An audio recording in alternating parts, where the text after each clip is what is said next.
Good afternoon, everyone. You're welcome to yet another edition of the African SME Story.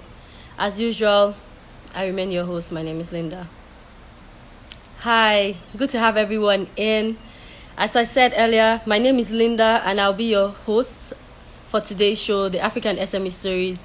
And our idea is to bring together SMEs across Africa, sharing their stories and telling you what they have gone through, what they are doing, and what they are yet to do, and how you can learn from them. So the whole idea is for us to see which industrial sector is doing well, talk to them, to be able to encourage one SME out there to be better, to be able to give hope really to SMEs out there struggling, that no matter what you're going through, we are with you and you will always make it out of whatever problems you're facing. If you've been following through for the past 3 weeks, we've had different guests on the show. So we had Mr. Yinka, BU Power, talk about power. We had Shaya talk about marketing. We also had last week Mr. Isaac talk about the plastic industry, what they were facing and how they have been surviving.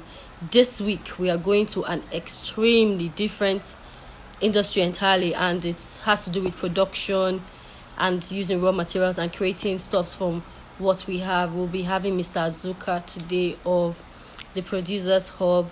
So if you will hold on for a second, I will try and invite him to the show and we will start.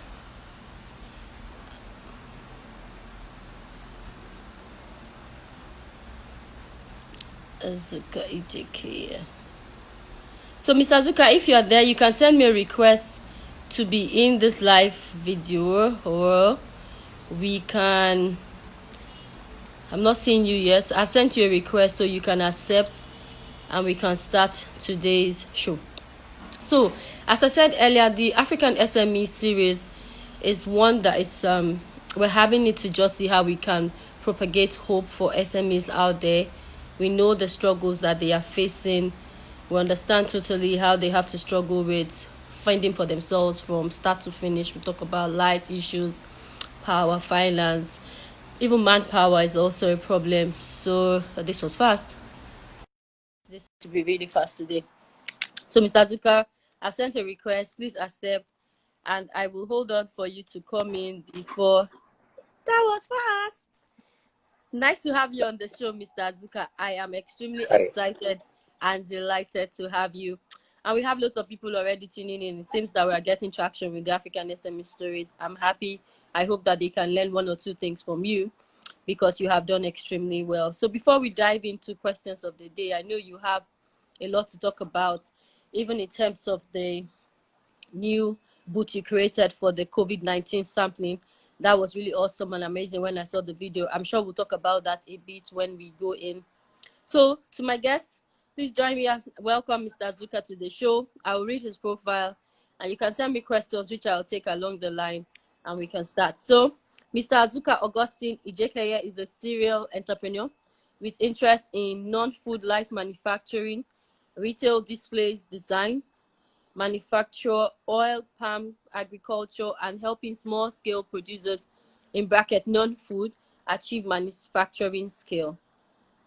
A holder of Bachelor's of Technology degree, Azuka Ijekeye started his first business while he was studying industrial biochemistry at the Federal University of Technology in Owerri. He also holds a green belt in lean manufacturing. He worked a number of years as a field logistics manager in the shipping industry and as a national sales manager in the large format print services industry. After a successful career, Azuka pioneered the designing and local manufacturing of design retail display systems in Nigeria, working with some of the biggest multinationals like Ribena, Lucozade, Coca-Cola, Heineken, Pampers Always, Heinz, Johnny Walker, and Nokia, just to mention a few. He is a co-founder of Nigeria's first industrial design school, Azuka Ijekeye School of Design, and founder of the Interstreet Laser CNC factory. His company, Interstreet Messenger Limited, owned the upcoming Zuki consumer brand. A father and a husband. He's also a choral bassist and a choir conductor. Amazing. When not traveling, he loves reading Came Out of Chance or this is, you really want to make an impact in design, we'll be glad to hear that aspect of your business. Okay, thank you. Good afternoon, everyone. I'm glad to be here. I am actually very honored to share a bit of what it's taken to do some of the things that we've been able to do. As to my story, luckily early in life, my parents, both parents, had entrepreneurial activity. My father my late dad was a full-time entrepreneur. He was a horticulturist, and I am very blessed to have worked with him all through, so I learned quite a lot from him. My mother, who was in the medical field, she's also late. She was a nurse. However, she had a part-time business. So let's just say that both parents were entrepreneurial. And very early in life, I got that leaning. And then going to FUTO. FUTO is a special school, Federal University of Technology, where it's a special school. It builds a lot in you. It's not an easy school to go to because there's so many things surrounding technology. I went there to study biological sciences, specializing in industrial biochemistry. But I did engineering courses all the way into my second year. So what FUTO does is that it molds you to prepare for virtually everything. And I think I am blessed now that 30 years down the road, I'm merging industrial biochemistry or biological sciences knowledge with my knowledge of having worked and run a factory to be able to do something in the medical field. So the journey has been exciting. It's been very exciting. It's been challenging, but I don't think I would have it any other way. So would you say this is exactly what you wanted to do? I've always wanted to run something that adds value. I've always wanted to make things. I've always wanted to be an entrepreneur. However, as you go down the journey of entrepreneurship and as you go down the journey of owning a business in Nigeria, certain realities will make you take different detours on your journey. You know, you probably never wanted to own a CNC. Maybe I just wanted to do retail displays. But the fact that I have a factory and the fact that I understand design has enabled me to use that factory to do quite a couple of things. So yes, it's something I've always wanted to do, but the journey has gone through different courses and has made it more fun, being able to do so many other things. I've gotten involved in automobile design and prototyping, you know, and that I never expected. But being in industry is something I've always wanted to do. Brilliant. Thank you. For those out there, I hope you're learning one or two things. To my next question, what has been your experience in starting up a business in Nigeria? So I'll tell you why we always ask business people these questions. Most times when you meet SMEs and co, they always tell you the complaint side. So I didn't have money, I don't have this and all that. But in this same Nigeria, we meet fantastic and amazing SMEs who start and run their companies from scratch, like from ground zero, with no single penny, but still put everything in it. It will be amazing to hear your story on how it has been so far. Like, what would you say the experience have been? Would you say bad or good, or you have learned, despite the fact that we have so many and we can't even count them, like a million challenges that we face in running a business in Nigeria? Okay, let me start with a grim statistic before I go into my story. I think as of 2 years ago, I don't have the current statistics, Nigeria has about maybe 35 million small businesses. Now, there's a statistic that says that within the first 5 years, 90% of businesses fail within the first 5 years. And that statistic goes on to say that within the next 5 years, that is within 10 years, 50% of the remaining 10% of businesses fail. So what that statistic tells us is that in sub-Saharan Africa, 5% of businesses only make it to their 10th year birthday. So I have been blessed. I'm doing, what, 20 years? I have been very, very, very blessed. My story. Okay, it will be funny, but let me say this. My seed funding for my business was 6,000 naira in 2003. And that was gifted to me by one of my elder brothers. Today, I run a mid-sized factory. I own an operation that has a team of people, industrial designers, electrical engineers. There's CNC technology, there's laser technology, quite a medium-sized factory. So for everybody out there, it may sound like fairy tale, but it's not. You don't really need huge funds to get this thing going. You don't. Funds, in fact, the smaller you start, the better. There's a saying in industry that when you start small, you make small mistakes. And when you start big, you make big mistakes, which means small mistakes, small fall, you can get up. Big mistakes, massive fall, you probably never, ever will get up again. So even if at the beginning there's all the money in the world, it is advisable to start small. My experience has also been that you need to be honest with yourself. A self-appraisal of what are the tools that you have within you. Don't say because someone is successful in a particular area using a particular strategy, you don't know the person's inner build. You don't know how much the person has learned. You don't know what mentorship the person has gone through. So it's critical that a proper self-appraisal is done. And that has been very key for me, knowing my strengths and knowing my weaknesses, and then trying to find team members who will help me. In those areas where I am weak, they help to augment it. The areas where I'm strong, I ensure I bring it to the fore and I concentrate on it. Very, very important. So proper self-appraisal, knowing your strengths and your weakness, and finding others that can feel it. That's amazing. I think that's really good. Okay, so someone says Futo is the best school. I don't really concur because there are so many people out there that are going to fight, but I will just act like I didn't say it. Can I chip in something there? You're free, please. You're free. Futo is the MIT of Nigeria. Nothing more to say. Nice, nice. For all the Futo out there, he's hailing you guys. So but I've seen a lot of people that went to Futo and their discipline is really good.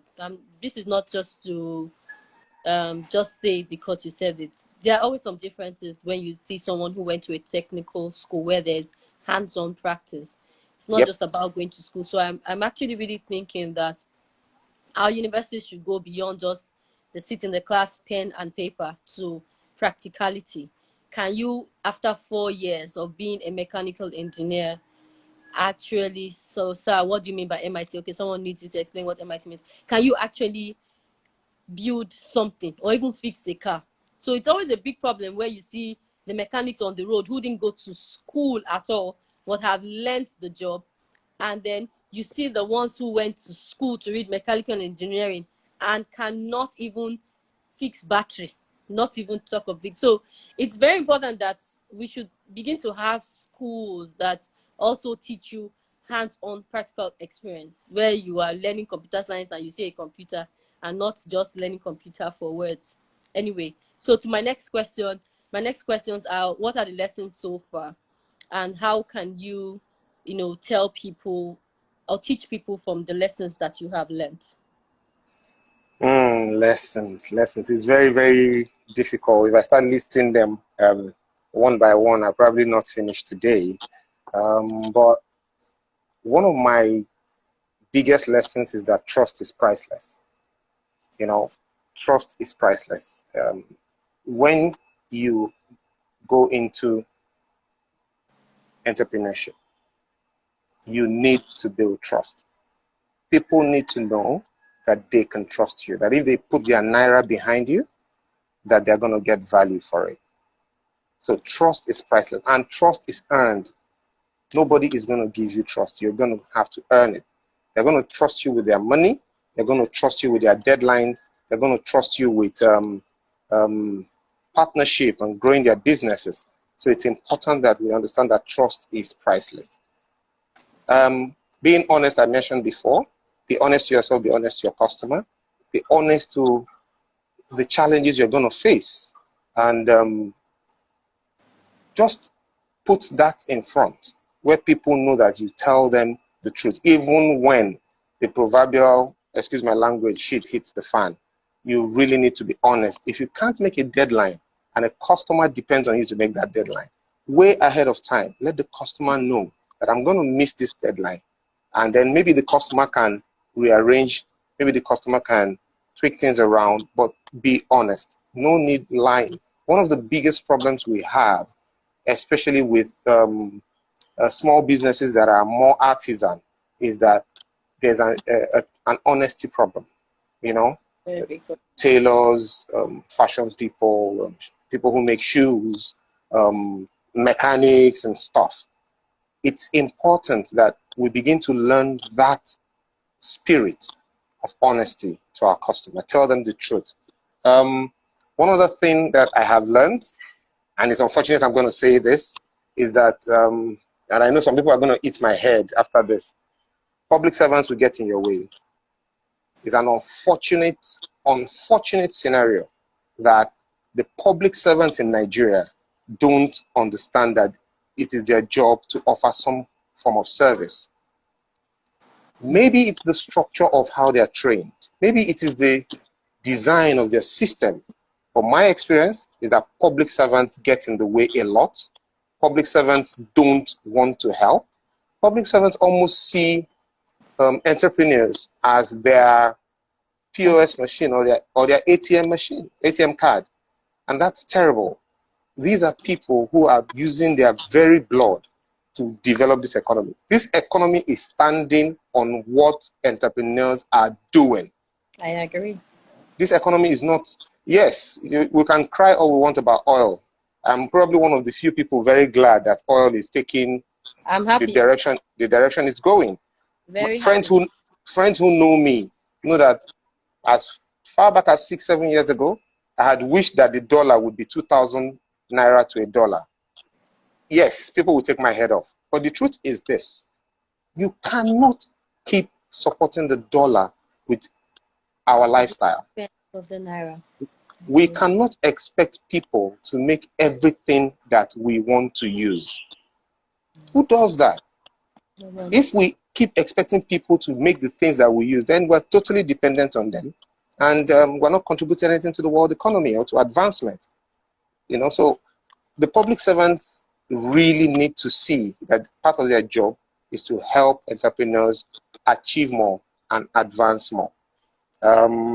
Lessons again: perseverance.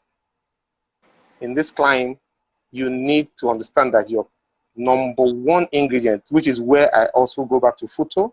Futo taught us resilience. Things, especially those of us that were, when Futo moved from a temporary site to a permanent site, life was difficult. But we had to learn how to persevere. We learned resilience. So we survive. And that's one thing you need in business in Nigeria. If you're going to survive, you need to be in it for the long haul. There's no looking back. Once your hand is on the plow, there's no looking back. So you said two things that are really kind of true, because most people can't really say it or talk about it. You know, that public sector is one. One other thing that has gotten to me is the honesty part of business. So you see where people take their clothes to the tailor. Let me use myself as an example. And if I need the cloth ready June 30th, I will tell her the wedding is June 1st. So that if there's a problem, 1st, 3rd, you know, somehow I will get that dress available to wear for the June. If you tell her the wedding is June 30th, you're definitely absolutely not going to wear it. So it's very key that small businesses also try to build that trust. It's very key, but they don't understand it. It's like, anyhow, I'll tell the person sorry. I tell people most times, if you're going to do business, it's not about sorry. It's about keeping to your words. So your words are your bond. And if people feel like they can trust you, they will go to anywhere to make sure they bring businesses to you. So I tell people that one thing that is key in business is repeated business. You might fail me, Definitely. I'm not going to come, but don't forget, I'm going to tell everybody around me that you're not trustworthy and you will Definitely. never deliver. But you can imagine if you deliver on my terms, I will tell everybody, oh my God, this is the best hands-on guy that created something for me. He was efficient, he was truthful, he told me the time and he kept to it. That integrity is awesome. And small businesses also have this problem of starting and running. I don't know why they are never patient. That resilience and that feedback is something I'm sure we're going to take away at the end of today. So to Let another me chip question, in. Let me chip I'm in listening. something quickly, Yes, sir. especially for business. You see, when a B2C, business to consumer person has this problem, it's easier to manage. They can explain to you, you can wear something else to your wedding and all of that. But when you are a business to business, in fact, I struggled with it at the beginning. Being a key supplier to brands like Coca-Cola, Heineken, and all of those brands, you can't afford to be untrustworthy. In fact, the word is reliability. It took me time. It takes a lot of self-discipline. It takes a lot of material management. It takes a lot of network with your suppliers. It takes a lot of building value around your team and the people who work with you. That client, business to business, is not going to take that, because if they have a product launch for next week and you've been given a timeline and then you come up with stories, it's not going to happen. They're not going to listen to you. You're never going to get that business, So it can't even be. Reliability is key, most especially when you do business to business. Okay, so I'm going to merge two questions here. Okay. Coping with the mechanism during this pandemic and COVID-19, how has it been for you in terms of accessing finance, raw materials, and work? And the next question will be, what do you add? Okay, let's take this one first, since it's a lot. I'll take the next question afterwards. Okay, finance will always come up. Finance will always come up. But let me first say that I don't think people realize that there are other ways to get finance without getting money. For example, if you get credit from your supplier, that's finance. If you have a serviceman who maybe you're going to pay a wage for a day or a week, and he works and can defer his payment for 3-4 days, that's finance. So it is difficult to get money, not just in Nigeria, everywhere, but Nigeria particularly, it is difficult to get money, simply because the banks are in business of safeguarding their depositors' money. So they won't just give it to any business. You need to build that trust with the bank to get the finance. During this, before the COVID crisis, it's been difficult getting funding. Banks will be probably doing 28%, per annum to give you money. And then even based on that very high rate, you still have to give them a collateral. I mean, how many people have collateral? And they always want landed property. It is shocking for me that up till now, Nigerians don't have the resource of using machines as collateral in banks. If the people who are productive and can create things using their machines, using their tools, and you simply refuse to use that as their collateral, meanwhile, that is the backbone of all that they do. You only want them to bring a landed property. Where is a small business that is less than 10 years old and is started with 6,000 naira going to get a 40 million naira, 50 million naira property? And then you only give the person maybe 50 or 60% of that value. And then you're probably going to take 6 to 8 weeks to even approve the finance, at which time he's probably lost the job. So these are realities we've had to live with, So coming back to now, before COVID, there was little help from the financial sector. During COVID, I'm not aware that it's coming. I know the CBN is trying to do something. The CBN has now gone from just a regulatory bank to a development bank, giving money and playing the role that commercial banks should play. So finance is difficult, very difficult. But I know that with COVID, a lot of investment is going to a lot of money is going to flow to economies where the impact of COVID is not very highly felt. You know, debt rates and all of that is not very high. Finance is going to flow. So businesses should get ready. Businesses should organize themselves and get ready for funding to come. When they come, they're going to ask to see your books. When they come, they're going to ask to see processes.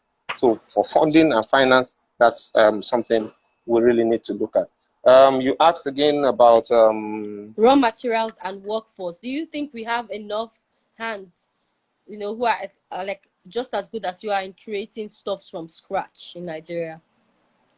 Okay, as good as I am. Okay, not as Nigeria. good, but No, please. that's fine. That's fine. That's fine. I mean, there are a lot of people. There are a lot of amazingly intelligent people in this country. Thank you very much, Amazingly intelligent. I've networked with people that take them anywhere in the world, they would be primus inter pares anywhere. So do we have the human capital? Yes. Have we developed the human capital in the direction of industry? I would say we've not done as well as we should do. You know, the zeal is there. We're lucky or we're blessed that everybody majority, there's good education. Yes, they say out of school children and all that, it's a problem. But we still have hundreds of thousands of people graduating every year. However, the education that we're currently given seems to be education for the sake of education. We have not educated for industry.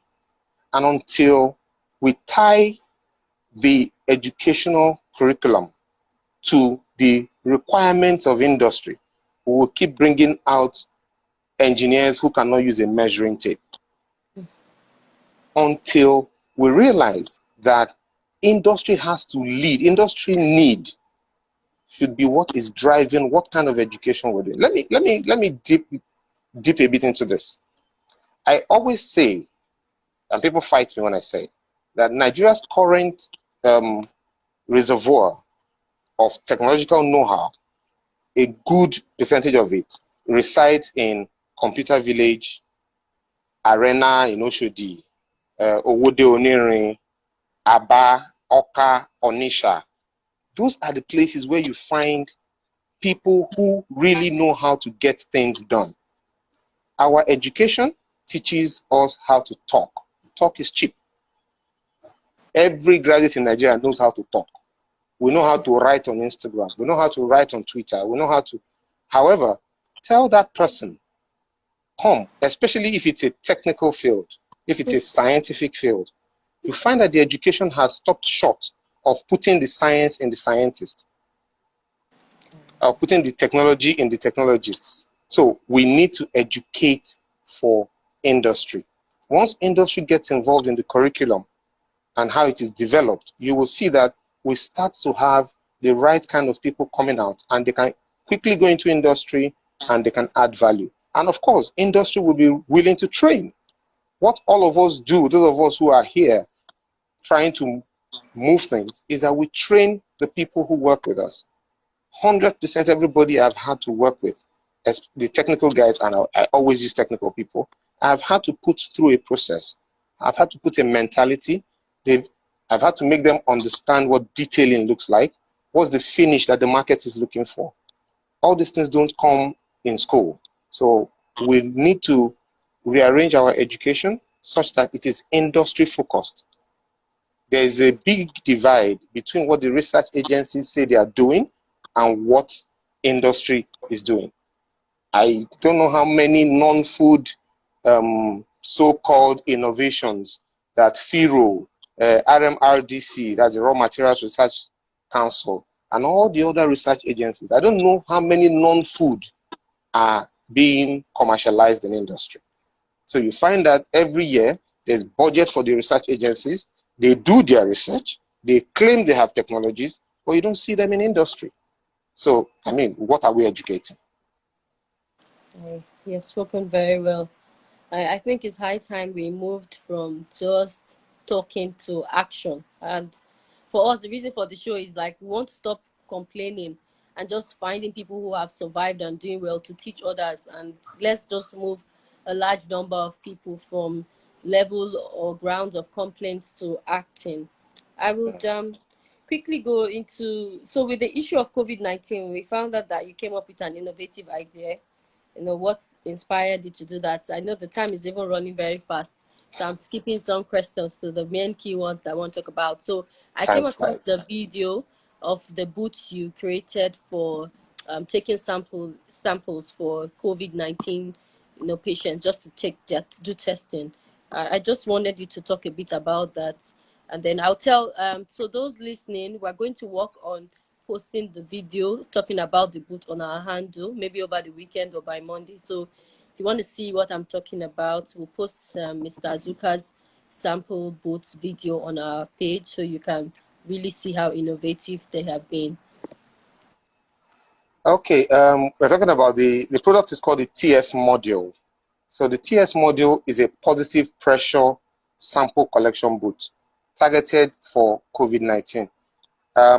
But it can even be tweaked if we work with the medical people to focus on other infectious diseases that we have and the sample collection stage. It is positive pressure, which means that once you're inside the booth and you close it, air from the outside cannot get into the booth. And that means that it's a sterile booth. It's built with gloves from the inside. So the medical person on inside puts their hands into the gloves. There will be a table outside and the patient will be standing outside. There's a transparent screen between the patient and the medical personnel. So I combined my understanding from biological sciences, because I understand microorganisms and how they operate, and my knowledge of industry, of fabrication, of design, and making stuff. Those two knowledge is what I have combined with my team, and we've tried to eliminate. We've not tried. We have come up with a device that eliminates the need for personal protective equipment at the sampling stage. Most personal protective equipment are single use and they're expensive. One of the biggest challenges you have is that the real workers on the front line who are caring for patients need to wear face masks, hand gloves, body suits, all the personal protective equipment to prevent them from getting infection. Now, these are the ones dealing directly with infected patients and are saving lives directly. At the sampling stage,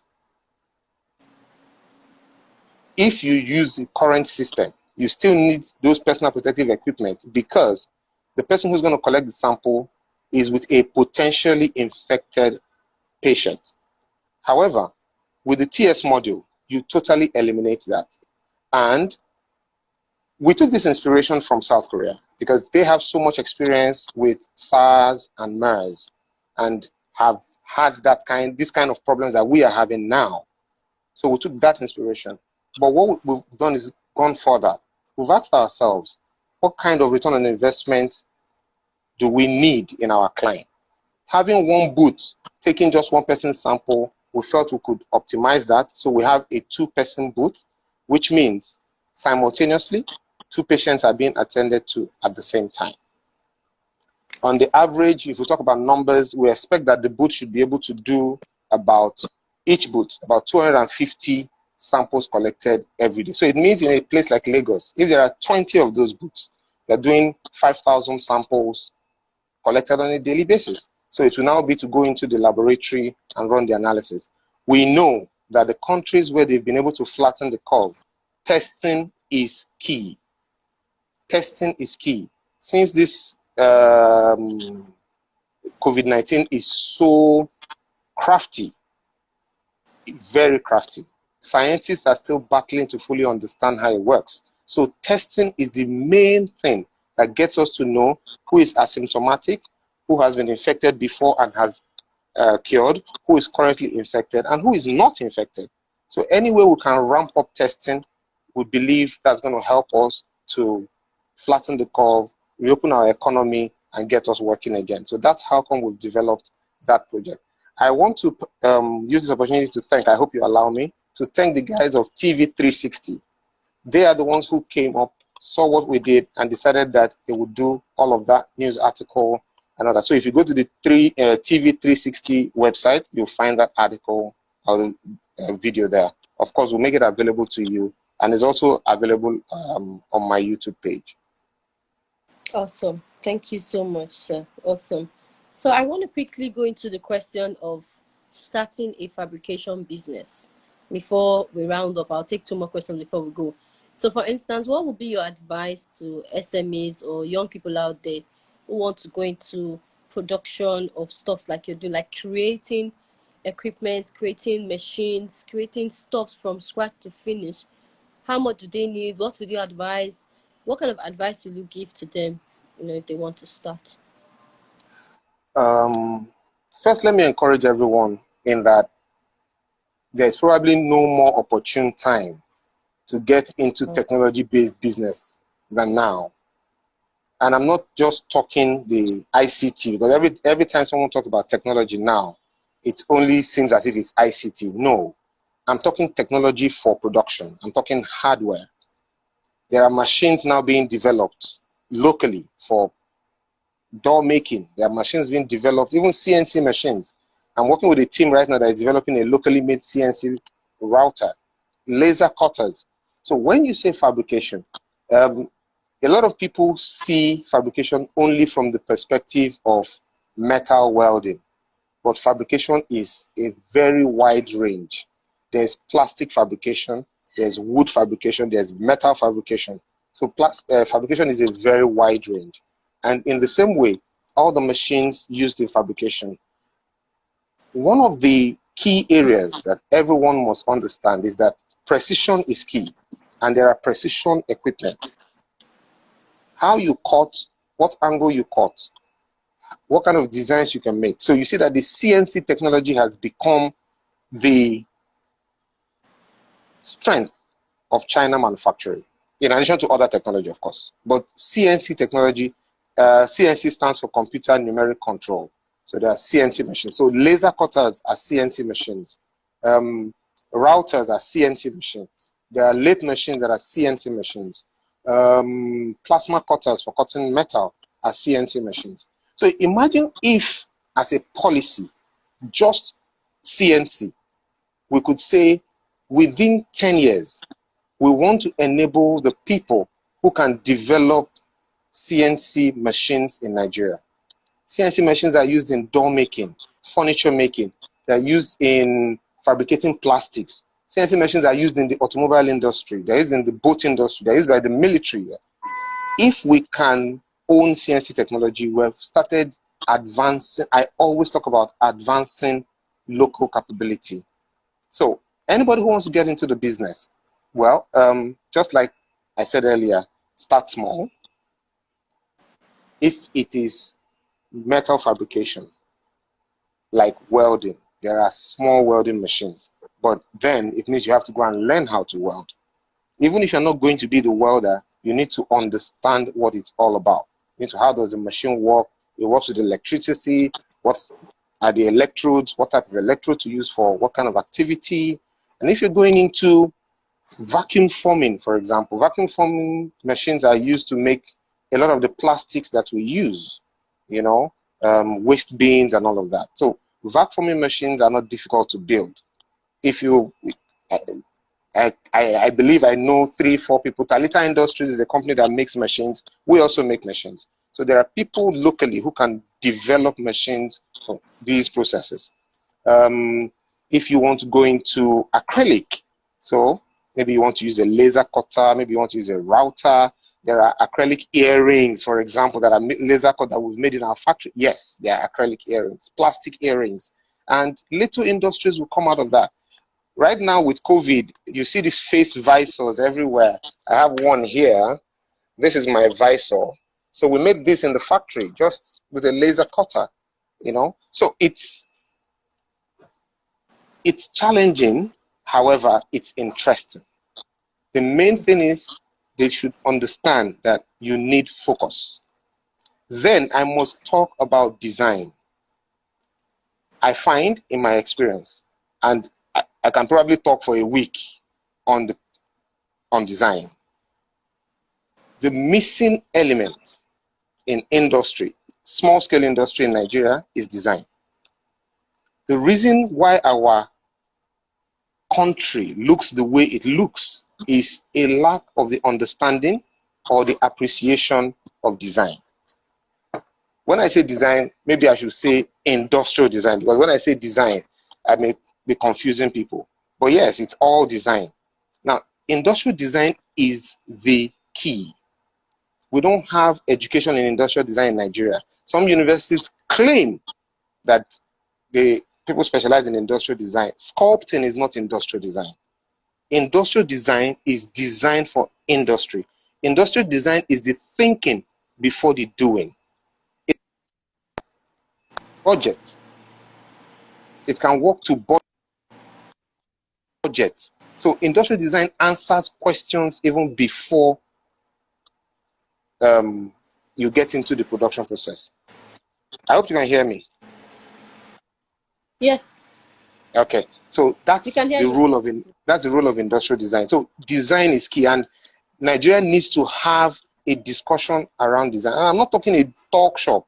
I'm saying people who understand the role of design with people who are currently making things. We need to bring them together and find a way to fit design into what they are making. I've seen videos of hand sanitizing machines that have been developed in Southeast Nigeria and have been built. Functionally, they function very well. But if you add a little bit of industrial design, which people think will make it expensive, no, it doesn't. Industrial design gives it the finish of what we always talk about. Nigerian products don't have finishing. They don't have finishing because there is no design. Now, there are not many industrial designers in Nigeria, but there are industrial designers. And that's why myself and my partner came up with the design school, because we realized that without design, industry is naked. So we keep thinking that because multinational companies come and set up factories here, then they grew in one day. No, all those factories, a lot of them started very small. A lot of them started from garages, and then they were able to imbibe design into their processes. I want to also say one other thing. If we're going to build this nation and advance it, we need to have the self-esteem to believe in ourselves. I think there is a huge lack of self-esteem. Well, self-esteem comes from heritage. Heritage comes from history. So people who don't have a history of making tend to have very low self-esteem and then believe that somebody else is going to make everything for them. So how can we, 200 million people, expect that somebody is going to clothe us? Somebody is going to make shoes for us. Somebody is going to make the weave-ons that we're going to wear. Somebody is going to make our cars. Somebody is probably going to come and build our houses. No. We have to develop a history of making things. It's okay to talk and how about the talk shop and how about the consultants and how, but as long as we have not started making, we can talk all the talk we want. So Nigeria needs to look for the people who have learned how to make. It is about making things. I want to use, sorry, I want to give an analogy to everybody. And I want to use tea as my analogy because I was talking about design and how it moves into industry. Tea, I won't call any brand, but we all know what tea is. Tea is either a leaf or a grass. That's all it is. And then it is dried, right? But think of all the things that have been put into the process of drinking tea.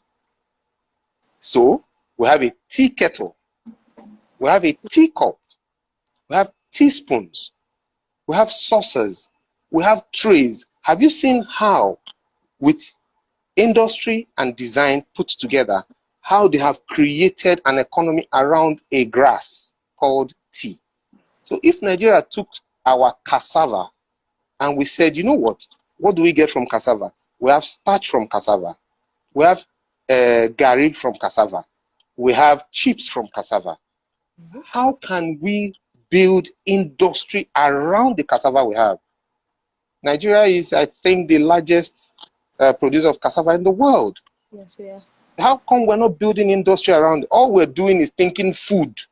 When you talk to the research agencies, it is all about food. It's cassava chips, it's cassava flour, it's lafu. Somebody the other day said they will innovate fufu. How do you innovate fufu that has been innovated by our great Fufu is already grandfathers? fufu now. I don't understand. But if you look at the utensils around it, if you look at the utensils and create utensils for eating fufu, moi moi, all of that, we must learn to put fabricators and industrial designers around these cultures that we have. Build up our self-esteem, believe in ourselves, believe in what we have, and then we can move forward. So someone is saying, which is why we are not interested in locally made goods, because of lack of refined finishing. So the finishing, so you have a good product, a good idea, but the finishing is so terrible, you rather just import the foreign one than use the Nigerian one, because they're not paying attention to details. So I think the word also should be detail. That final end product should look good. And if it can't look good if there's no design person in it. Nigerians are fond of doing it anyhow. It's okay, we'll just do it. No, we have to move from just doing stuff anyhow to paying attention to details and making sure that it looks perfect, such a way that when they put it close to a foreign one, you can't differentiate if this is made in Nigeria or not. I have seen some good ones, trust me, but if we do it better, I'm sure we will get there. Okay, I want to just respond to that. I can't take it away from what that person has said. There's truth in that. However, we have 2 minutes left. Okay, so quickly, when I was much younger, made in China meant crap. Made in China meant it would break. But made in China was made in China, and today China is the manufacturing company of the world. So everybody listening to me, you can give all those excuses, but it doesn't take us anywhere. We will not advance. My final word to you is, if you want to live in a country that makes things, buy the things your country makes. When you buy them, they will get better. Then you can demand improvement. Those people can have revenue to move forward. Without you buying and you are just saying the quality is crap, it's not going to advance, and you will keep depending on somebody else to provide for you. So one last thing, I give you 1 more minute. Is there any way you think the government can play a part in helping your fabrication kind of industry? What advice or recommendation can you offer that they can do to help you guys stay in business, which is key? We'll end with that. I don't know if it's going to achieve anything, but again, I would say government should get out of the way. Public officers should get out of the way. They are in the way of industry. They are supposed to help industry pave the way and then get out of the way. Rather, they are a stumbling block at every step. They should get out of the way. Ask people who know how to get these things done. We get it done. Then government can collect their taxes and the economy can move. But the public officers have a rent economy. They all believe in rent seeking. They think everything is crude oil, just take it from the ground, sell it, and collect dollars. That's the mentality that is killing us. We can't continue with rent seeking economy. Even the banks have a rent economy. A lot of people have a rent economy. Everybody thinks it's just about rent. No, this economy needs makers, people who know how to make things. Thank you very much, Linda. Okay, don't go yet, though. I have 2 minutes left. I thought you said 2 minutes. I have to make sure that we're in time. So I still have like 2 minutes to end it. But you've said a lot. We really want to thank you for your ideas, your knowledge. You have been amazing. I have learned a lot. And speaking with SMEs every week for the past 3 weeks have been changing my mindset, like my orientation and everything. And I'm at the point where I'm like, we need to move from just talk to action, which is why we created the show, the African SME Stories, where people are sharing their story and telling us how they started practically, with 14 naira, with 6,000 naira, with nothing. and how they've been able to grow the business and the challenges that they have faced. So I will just quickly recap on what people have said. So if you do have questions for Mr. Azuka and we can't take it here today, feel free to follow him. He's at Azuka Ijekeye, which is his full name, across board Twitter, Instagram, LinkedIn, and YouTube. If you want to also watch the video about the booth that they created, trust me, it's extremely very innovative, and I was blown away by that booth and how much that would mean to us. That was amazing, Mr. Azuka. I must say it again. If you also want to send us a message, you can follow us at businessday.ng, and we'll take your questions or direct your questions to Mr. Azuka.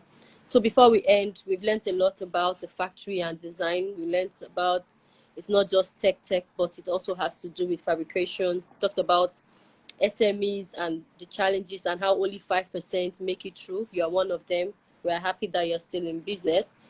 We also learned that you started this business with only 6,000 naira and you have grown it to where it is, which is amazing. You talked about small businesses being very honest and truthful and telling people the exact time that they will get their stuff. They shouldn't lie. Say trust is priceless. You also mentioned something that I will never forget, which is being persistent and resilient. Do not look back. Most businesses always start, and after 3 months or 6 months, they give up. They don't wait until the business succeeds. What we're teaching people is give your business time. Be patient, be consistent, keep at it. If you do that, you're definitely going to, succeed. People also make comments about zero tolerance to excuses. If you're going to be in business, keep to your words. Do not come up with stories. We learned that the government should try and create a design school. So education for industry is very important. So we should create education that is specific to some industries, which a design school will be key. So the finishing will look perfect. And when people see our made in Nigeria, they'll be blown away with the fact that is this really a made in Nigeria product or is this foreign? Give example of Computer Village, Aba and Oka, how they are doing great stuff. We see what they are doing. If they have a bit of funds and encouragement, they will be amazing. Computer Village can actually become the Silicon Valley of Africa. You talked about FS model, the booth you created. We're also going to try and air that video again here. Talked about laser machines being created, precision being key. You have to make sure that it's perfect. You also mentioned that we must have self-esteem. I think one thing I'm also going to go away today with is the fact that we should have confidence in ourselves. Like, we shouldn't be expecting people outside Nigeria to create products for us. What are the 200 million of us doing in Nigeria if we cannot create made in Nigeria product for ourselves? You talked about the public servants being in the way. So you have what is called like a rent economy where people stand in the way and obstruct people from moving forward, which is what we're ending with. But one thing I want to advise people also today to take away, as you said, is that we cannot say that Nigeria is where it is if we don't help it. So if we all buy made in Nigeria products and goods, it means that the money will be in the system to help the SMEs to be able to expand and grow, be better, and then they can actually make final products at the end because they have funds. So on that note, I want to say a big thank you to Mr. Azuka. Like, I can't believe that 1 hour just went in a flash. Like, remember, I knew that we would never be able to take all our questions, even on my book, but we have touched, on the key things that really matter. And I've learned a lot, today. Learned a lot about design and fabrication, and there's so many aspects of it I never knew. I'm sure people out there have learned. If you have any questions, as I said earlier, follow at businessday.ng and Mr. Azuka. Send him a message and he will definitely see how he can help you.